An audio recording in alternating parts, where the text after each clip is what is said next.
Masya Allah. Kalau kita ingin menghayati bagaimana perjuangan Rasulullah dalam mendakwahkan tauhid kepada umat manusia, ya, Masya Allah, begitu letih, begitu penat, begitu mujahadah. Hari ini kita berada dalam agama Islam sudah sangat mudah. Salat tidak ada yang larang, tawaf tidak ada yang larang, ya, ibadah-ibadah yang lain tidak ada yang larang. Tetapi kita jangan bangga dengan keadaan yang hari ini dapat kita rasakan. Ini semua buah daripada perjuangan Nabi SAW dan para sahabat. 124.000 orang sahabat berkorban demi menegakkan agama Allah. Dan hari yang dimiliki Ta'ala, Islam ini mengajarkan, ya, mengajarkan tauhid kepada Allah. Silahkan hidup dalam dunia, cari keperluan dunia, tapi jangan kamu lupakan kehidupan akhirat. Wabtaghi ma atakallah wala tansa nasibaka minad dunya. Jamaah yang dimuliakan Allah Subhanahu wa taala, Nabi SAW ketika diutus oleh Allah berumur 40 tahun, ditandai dengan turunnya wahyu di Gua Hira. Saat itu Nabi risau dengan keadaan umat, dan Khadijah selalu mendampingi beliau. Khadijah mendampingi beliau dalam memperjuangkan, dan Khadijah dikatakan satu orang wanita yang kaya, tetapi habis semua hartanya. Bahkan dikatakan 2/3 harta penduduk orang Mekah saat itu milik Khadijah. Tapi apa yang terjadi, hadirin yang dimuliakan Allah Ta'ala, ya, habis semua. Khadijah hartanya dikorbankan untuk agama Allah. Bahkan satu ketika Khadijah nazak, menjelang wafatnya, menjelang meninggal dunia, keadaan Khadijah begitu menyedihkan. Tidak ada harta lagi bersama Khadijah Tul Kubra. Bahkan beliau tertidur di pangkuan Rasulullah. Ketika itu Rasulullah SAW menangis melihat keadaan Khadijah.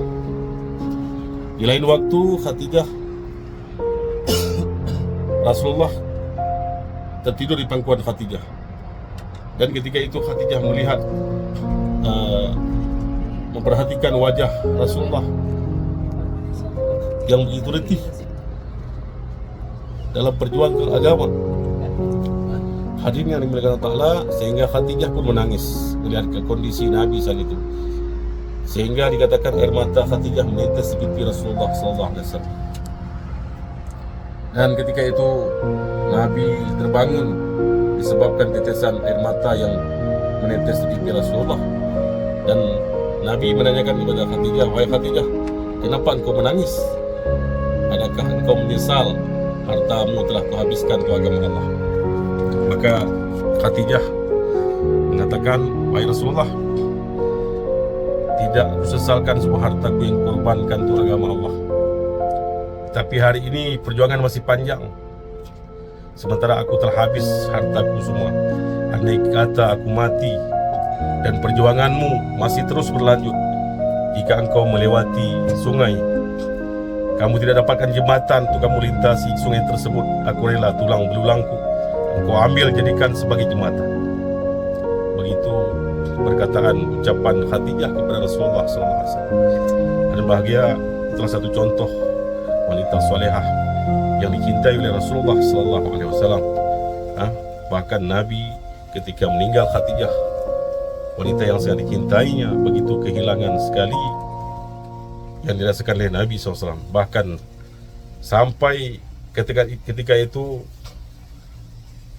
meninggal Khadijah dikatakan tahun kesedihan, ya.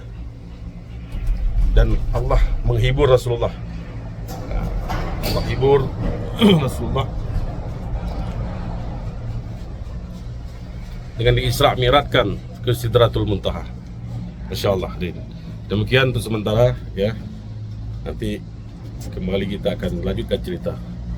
Yang ingin tahu cerita selanjutnya, silahkan like and share, komen, subscribe di halaman YouTube kita. Assalamualaikum warahmatullahi wabarakatuh.